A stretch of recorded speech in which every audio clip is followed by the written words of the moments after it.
What's up, squad? This is Brandon from the Bantu Sun. Thank you so much for joining me today. So, the story that really stuck out to me, I had to drop my Bantu cents on it, was the story of Prime Minister Abiy Ahmed visiting President Mahmoud in Somalia. That's right. Prime Minister Abiy Ahmed, the leader of Ethiopia, has went to Somalia to work out arrangements for an agreement regarding sea access to Ethiopia. So those that don't know, we say all the time, Ethiopia, 120 million plus people, the most populous landlocked country in the world. This is unacceptable for any rising power in geopolitics. This is just the law of the land. Powerful nations require unfettered access to global trade by sea. This is no surprise. Right, wrong, indifferent, you want to debate it, dispute it, that's your right. But according to the law of power, Ethiopia is not going to be denied. So what happened? Ethiopia said, we're landlocked, we need access. Let's take this area called Somaliland and negotiate access to the sea through Somaliland because they didn't want to deal with, they thought Somalia wasn't granting them the concessions they wanted. And in doing so, they recognized a breakaway region of Somalia, which Somalia assumed is still part of Somalia. They took Somalia and they recognized its independence. So there's a couple things going on here. And so the whole breakup of Somalia, you gotta understand, Somalis as a people occupy the Horn of Africa. When you see that shoulder juts out and next to the Red Sea and that Indian Ocean, that's Somalis. That's going to be northern parts, northeastern parts of Kenya, Somalia, you can say Djibouti, and also the eastern region of Ethiopia called the Ogaden. So it's been a lot of issues on this obvious reasons because these are people that historically have rebelled against each other, that Somalis can be quite independent, but they've also tried to unify, which have caused some issues with the Ethiopian, between the Ethiopians and Somalis in the past. Now, of course, Ethiopia, Ogaden is in Ethiopia. Ethiopia came out on top in the past, and this explains a little of the contention that you have. Somalis make up less than 10%, roughly, let's say about 5 to 10 million people in Ethiopia, based on latest estimates, but roughly around high single digits proportion of Ethiopians. So you have these people that are in Ethiopia. You probably have you have a significant bitterness in Somalia towards Ethiopia because of the situation. And Somalia was split. These countries, don't forget, these countries were split because of colonialism. Ethiopia, the one country not colonized by the Europeans during the scramble for Africa because they were able to defend themselves. Geography helped a lot in that regard. But you have Somalia, which was pretty much split into three Somalilands, as you may. You have the Somalia that we know today, which would be considered Italian sphere of influence. Somaliland was the British sphere of influence, and then Djibouti was considered the French sphere of influence. So this goes into the history and the division of the people on the Horn of Africa.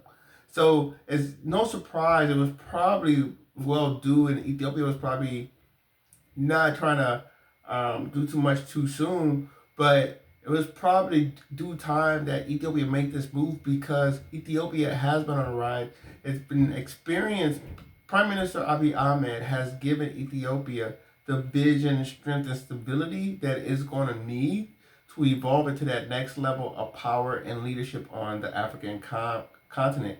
I think Prime Minister Abiy Ahmed, because of his ability to, a lot of people don't like him. Well, the people that don't like Prime Minister Abiy Ahmed is people that either don't want a strong Ethiopia or they're probably dissension at home because of what I like to call egg breaking. He's baking a cake, and do that.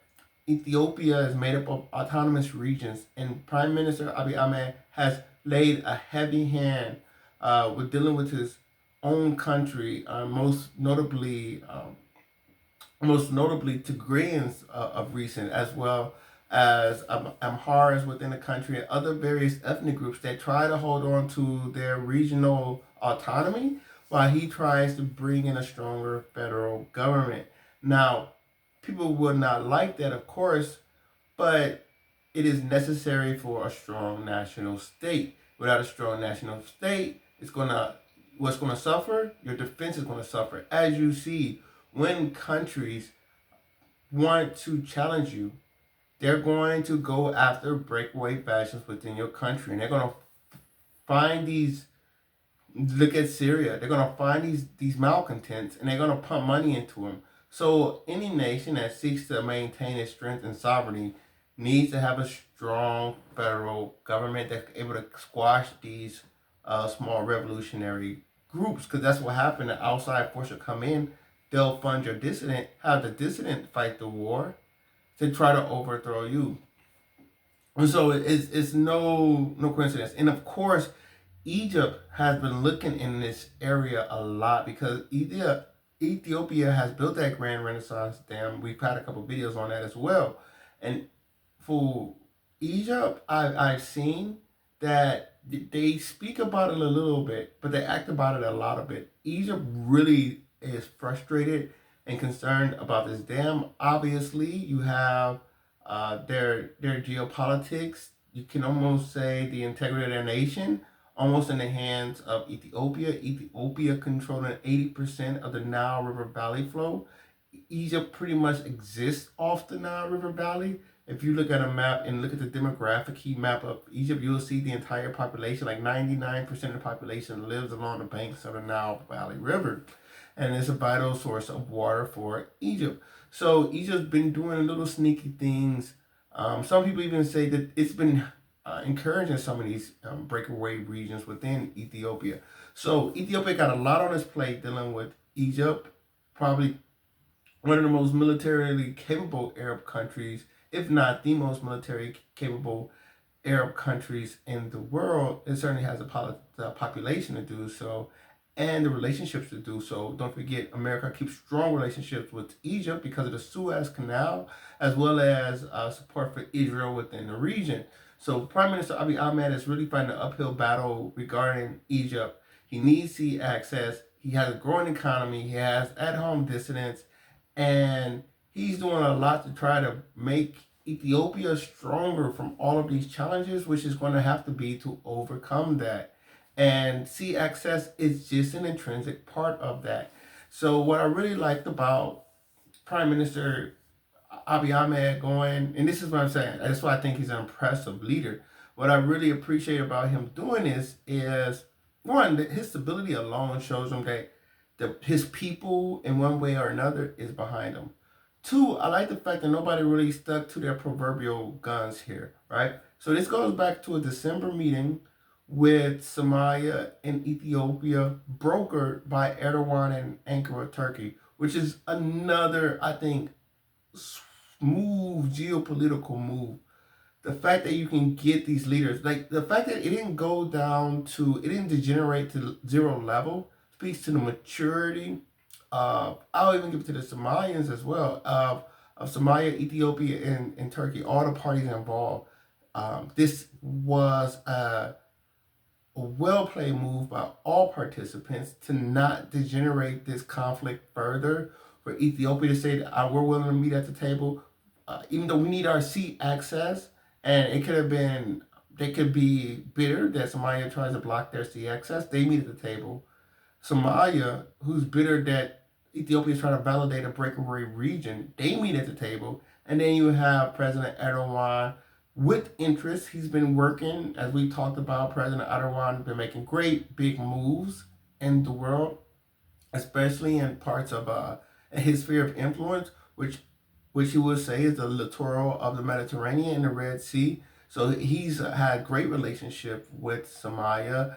He's had some development relationship with Ethiopia as well. So because they had that relationship, they were able to say, hey guys, let us be a mediator, which is a great Eurasian role to play. Like, this is a role that he could have played, and this role he did play. And Erdogan is another guy, I think, in the world is one of those top tier geopolitical leaders. So he has gone ahead and brokered this deal, got Somalia, Ethiopia at the table.